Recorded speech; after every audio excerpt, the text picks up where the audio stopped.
Hi everyone, welcome to Impact Academy. Let us continue with the quick review topics of polity.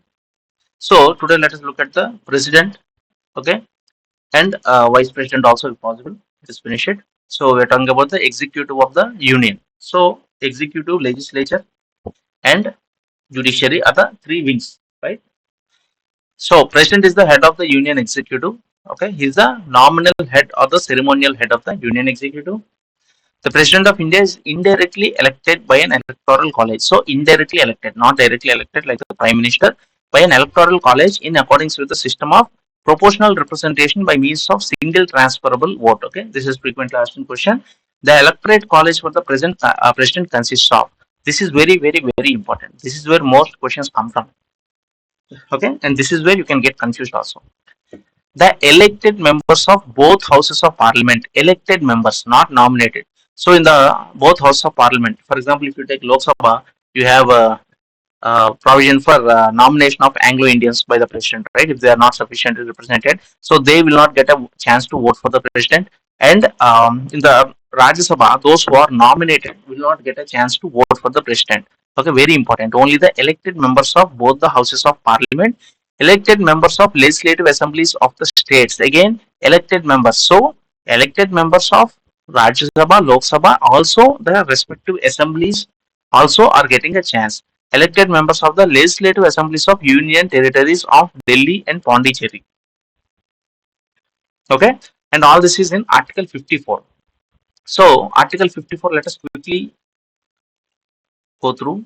Okay, so Article 54 means, so see, so 51A fundamental duties. So from here, part 5 is starting.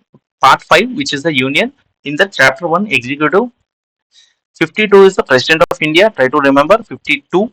So that would be 160, around 160 to 163 governor will start. Okay. Next, 53 executive power of union, 54 election of president, all this fine. So try to remember 52 president of India. Next, vice president is 63. Okay, that is 52. This is 63. Vice president is the ex officio chairman, and election of vice president, all this is fine. And here, 72, power of president to grant pardons, etc., suspend, remit, commute sentences. This is also very important, frequently asked. Okay, 72 is frequently asked. Okay, power of president to grant pardons, death sentences, and all those things. 63 is vice president. And council of ministers, this is also very important. Okay, council of ministers to aid and advise the president, and the other provisions as to ministers. Okay, so council of ministers, here the prime minister also will come. So all these are very important. Try to remember as much as we can. Okay, 52 is president of India, 63 is vice president. Okay, 72 is power of president to grant pardons. Okay, let's go back. So article 54, what is article 54? Election of president. Okay, fine. So election of president, electoral college is only the elected members everywhere, both house of parliament, legislative assemblies, and even the union territories. So different types of questions are usually asked. Okay, only the all members of the parliament and all members of the assembly, but not members of the union territory. Okay, such questions will be asked. So only the elected members will participate in the election of president. In the impeachment of president, uh, see, legislative assemblies and all these things, they won't have any right. Even the nominated members of the houses of parliament will have the right. So we'll look into that. Okay, so this is where questions can be confusing. So this is very important. This part, elected members of both houses of parliament, elected members of legislative assemblies, elected members of legislative assemblies of union territories of Delhi and Pondicherry.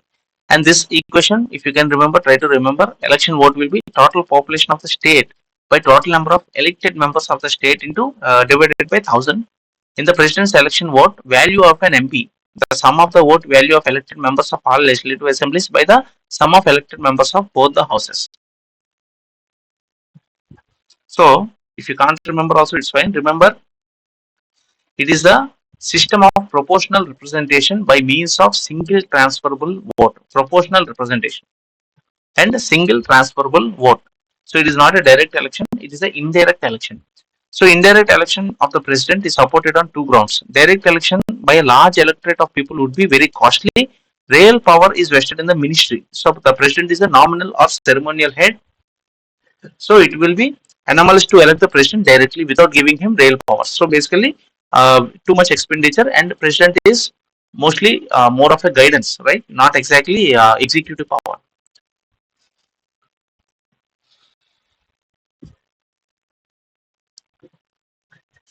So qualification for election as a president are, so you should be a citizen of India. Okay, you have completed the age of 35 years. Okay, be qualified for election as a member of the House of the People. Okay, all these are very important. He must be citizen of India. Very very important. Age of 35. Okay, for MLA it is 25. Right, Rajya Sabha 30. Okay, President and Governor 35. Okay, we'll just pass it. But at least now remember, President is 35. He should be qualified for election as a member of House of the People. So he should be qualified for Lok Sabha. Okay. So when we look into the state government and all those things, we'll see what are the qualifications for elections as a member of the Lok Sabha. Okay. Must not hold any office of profit under the government of India. Okay. Should not have any office of profit. Should not be getting any salary from any other post. The government of any state or any local or any authority like steel plants and all those things subject to the control of any of the said governments. This is Article 58. Qualification for elections as president. Okay, qualifications for election as president is 58. So a sitting president or vice president of the union or the governor of any state or a minister either for the union or the state is not disqualified for election as a president. So sitting president can apply again. Okay, so and vice president can apply, and any minister or anyone, all people can apply. There is no any disqualification. So the president's term of office is 5 years. Remember, from the date of which he enters his office. President can submit resignation in writing under his hand addressed to the vice president. Okay, so all these are very important. Suddenly, when asked in a question, you should not get confused. They say that the president can submit resignation to Chief Justice of India. Okay, then you'll think, okay, maybe it is right because Chief Justice of India is administering the oath to the president, right? No, but he has to submit the resignation to vice president. The only ground for impeachment of president is specified in Article 61. One is violation of the Constitution. Okay, impeachment of the president is in 61. Procedure for impeachment of the president.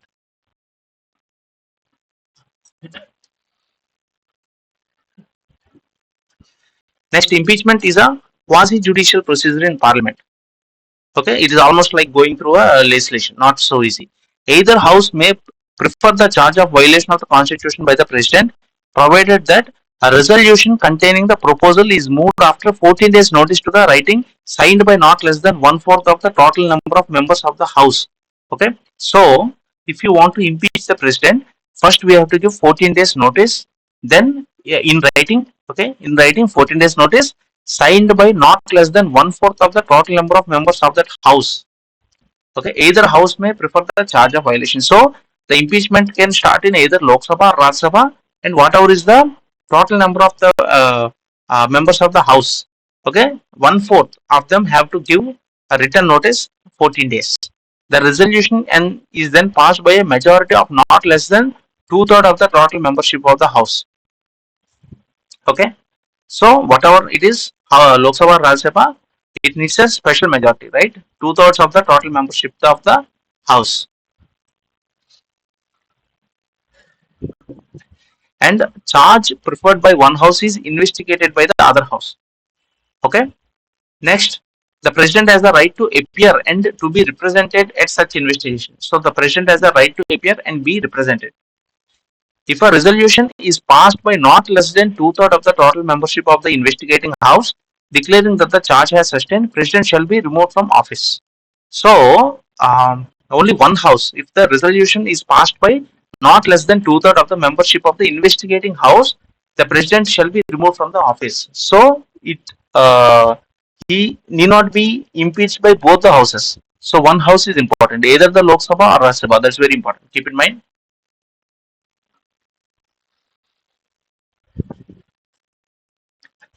The president shall not be a member of either House of Parliament or a House of Legislature of any state.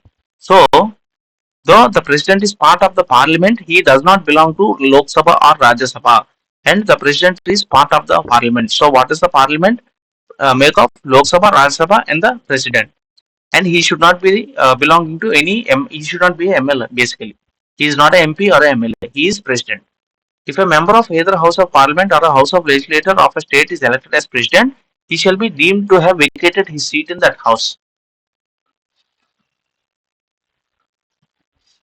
Okay, so if he is a MLA or MP and he becomes president, obviously he is no longer MLA or MP. So a vacancy in the office of the president can be caused in any of the following ways: on the expiry of his term of 5 years, okay, by his death, resignation. Resignation should be given to vice president. On his removal by impeachment.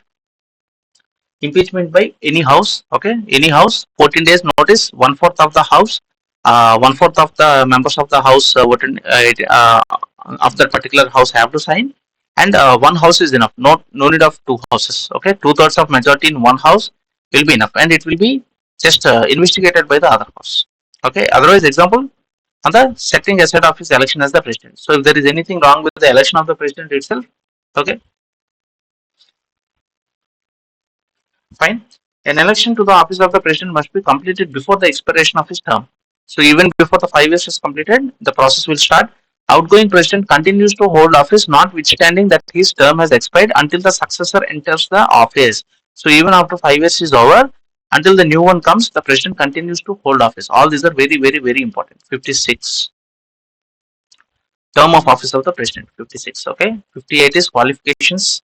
61 is impeachment. Fine. There is no scope for the vice president getting a chance to act as president in this case.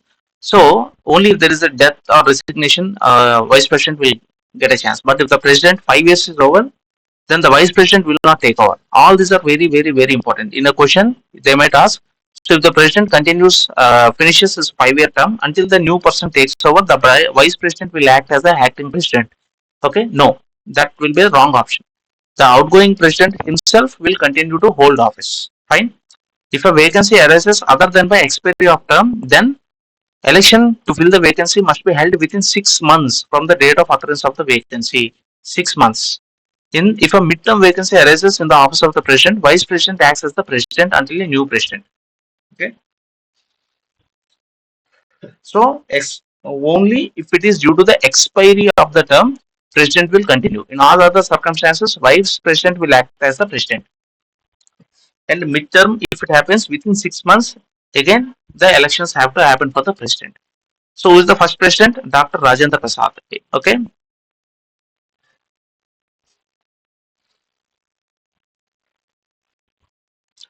Okay, Dr. Rajendra Prasad, 1884 to 1963.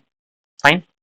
Anyway, so Dr. Rajendra Prasad is the first president of India. Tenure is from 1950 to 1962, and these are the presidents. So Dr. Sarvepalli Radhakrishnan, Zakir Hussain, V.V. Giri, Fakhruddin Ali Ahmad, Neelam Sanjeev Reddy.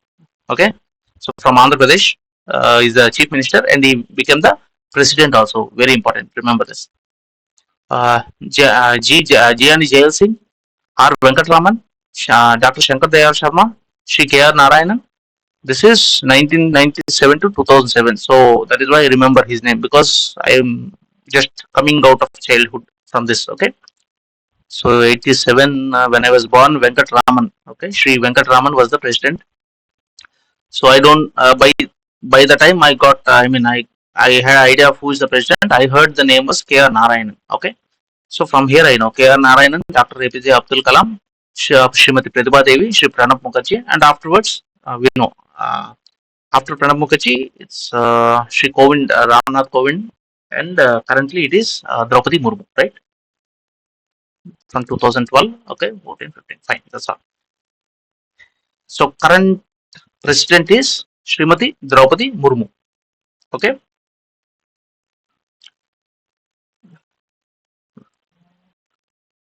Fine. So powers of president, administrative power, the powers of president. So till now we have seen about the election, impeachment. Okay, now let us look at powers of president, administrative power.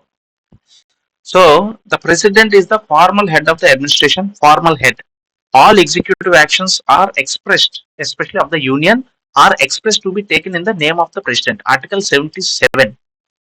Okay, Article 77, conduct of business of the government of India. So everything happens in the name of the president. All officers of the union are president subordinates. All IAS officers, all defense, everything. All officers of the union are president subordinates, and he has a right to be informed of the affairs of the union. Okay, 53 and both 78. So 52 is president, right? So when we are saying Article 52, we are talking about president. So in 53, the executive power of the union. Okay, and 78. 78 is duties of the prime minister as to respect furnishing information of to the president. This is very important. The prime minister has to furnish all the information to the president. 78. Try to remember.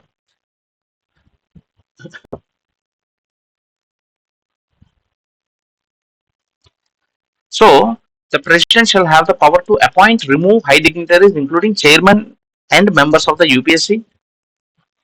Uh, See, appoint and remove. Remember these things. Who appoints the chairman of the UPSC? President. Who appoints prime minister, ministers, attorney general, comptroller and auditor general, CAD, chief justice and judges of Supreme Court also. Okay. So the judges of Supreme Court are not appointed by chief justice. Remember, even the judges of the Supreme Court, chief justice and judges of High Court can be removed from the office through special constitutional provision by impeachment. Okay. So all these things, CAD, Chief Justice of Supreme Court, Chief Justice of High Court, everyone can be removed only by impeachment. Though they can be appointed by President, they cannot be removed just like that. But Attorney General, Prime Minister, other ministers, and all these things, they can be removed by the President also. And they are appointed by the President. Governor of the states are also appointed by the President. Chief Election Commissioner and other election commissioners of India, members of interstate councils, chief commissioners of union territories, members of finance commission, so members of language commission, members of backward class commission, members of minorities commissions, Indian ambassadors and other diplomats. So this is a very important section. Frequently questions are asked.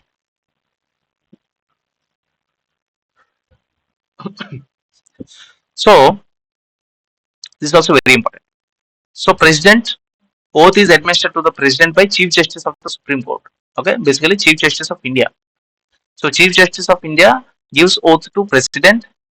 Okay, and the vice president, president will give.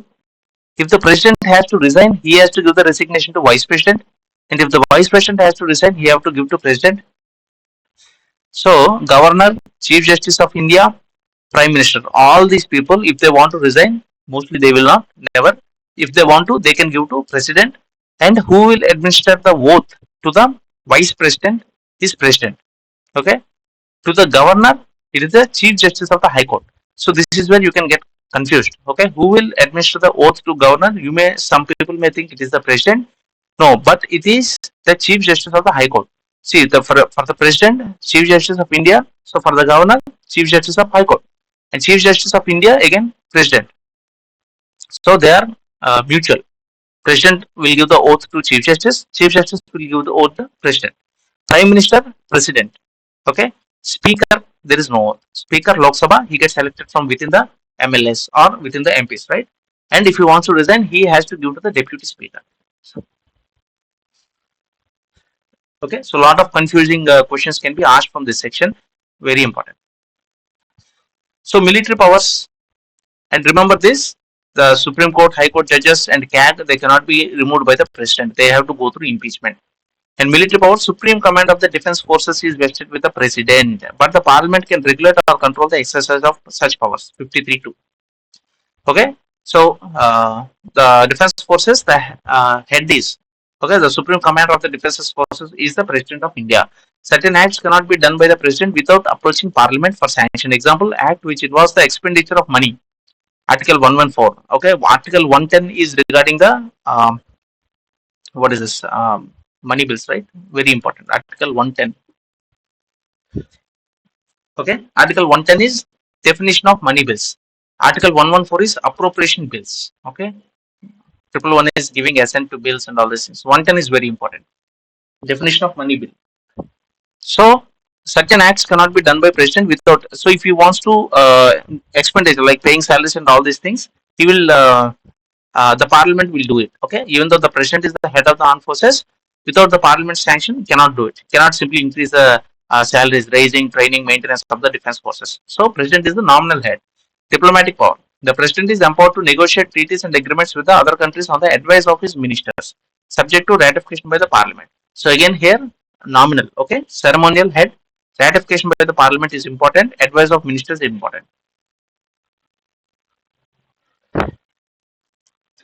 So President of India represents India in international affairs, appoints Indian representatives like diplomatic representatives of other states, etc. So all these things, appointing is the president. Legislative power. So president has the power to summon or prorogue the houses of parliament and dissolve the Lok Sabha. Article 85. He also has the power to summon a joint sitting. Very, very important. Who has the power to summon a joint sitting of both houses of the parliament in case of a deadlock? Article 108. Okay.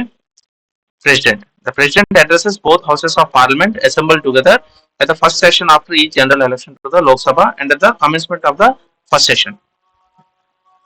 Okay. So all that is done by the president.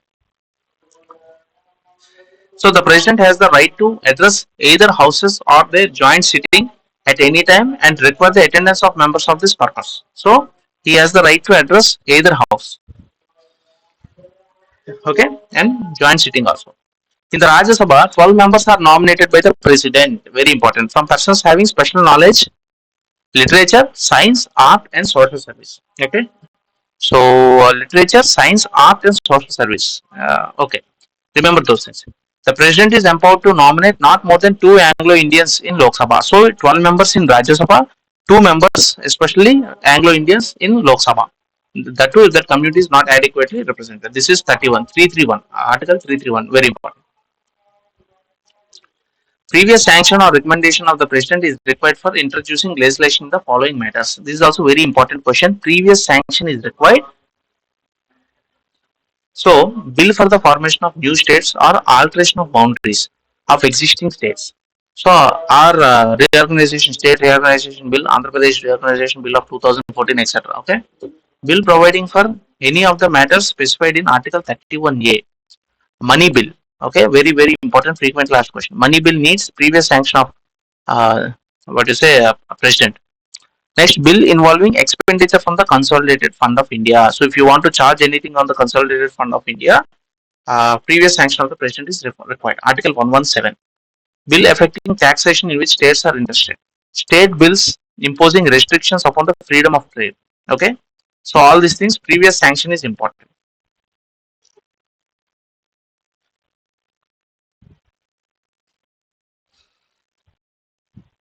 Okay. So bill becomes an act of the Indian Parliament only after it receives the assent of the president. Okay, only after the president gives his assent, then it becomes a bill. So when a bill is presented to the president, he may declare his assent to the bill, he may withhold his assent to the bill, or he may, in case of bills other than money bills, return the bill for reconsideration. So if it is a money bill, he cannot return. Okay, with or without a message suggesting amendments. If the bill is passed again by both the houses, with or without amendment, again present to the president, it would be obligatory upon him to declare his assent. So this is very important. Okay, only the first time he can return.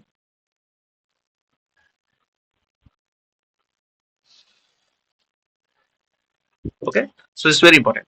Only the first time he can return. If it comes back to him with or without amendment, so he has to give his assent. So this is the first time returning is I mean just what is it's a formality. Okay, so something like this happened in the case of Dr. APJ Abdul Kalam. Okay, so when he sent the bill back, they were planning to send it back, but Abdul Kalam ji has mentioned that if you send it back, I will reject it again. So that will be a violation of the uh, constitution. Then he will have to be impeached. So in order to avoid all this unnecessary thing, at that time the government had withdrawn sending it again. So something like that happened during his term. I remember. Okay. So anyway, exam point of view, a bill will be he can give the assent, he may withhold his assent, or he may return the bill, but he cannot return the money bill. Very very very important. Okay, money bills he cannot return. Next, the veto power of the Indian president is a combination of absolute, suspensive, and pocket veto. Okay, very important. So, combination of absolute, suspensive, and pocket veto. So, President of India has the power of disallowance or return for reconsideration of a bill of the state legislature, which are reserved for his consideration by the governor. A money bill so reserved cannot be returned by the president. So, even in the case of a state government, if a money bill is coming, it cannot be returned by the president. Very important. And he has the power to disallowance or return for reconsideration of a bill of the state legislature which are reserved for his consideration. So when the governor of the state reserves a bill of the state legislature for the president of India, he has the power of disallowance or returning for reconsideration of a bill of the state legislature. So he can return it back, he can disallow also. He can say altogether he can disallow. It is not obligatory upon the president to give his assent even to the bills reconsidered by the state legislature. Now this is very important, right? So in the case of parliament, if the parliament is sending it back, he cannot do anything. He has to give the assent. But in the state government, okay, in the state government, if the governor reserves a bill, the president can send it back. If they send it back again, okay, if they send it back again, the president this time is not obligatory to give the assent. So in the when it comes to state government, he has more powers. Okay. So the president can legislate by ordinances at a time when it is not possible to have a parliamentary enactment of the subject immediately. So this 123 is also very important. Article 123 is ordinance making power of the president. Very important. Okay. So we'll continue the next session, the remaining part of the president.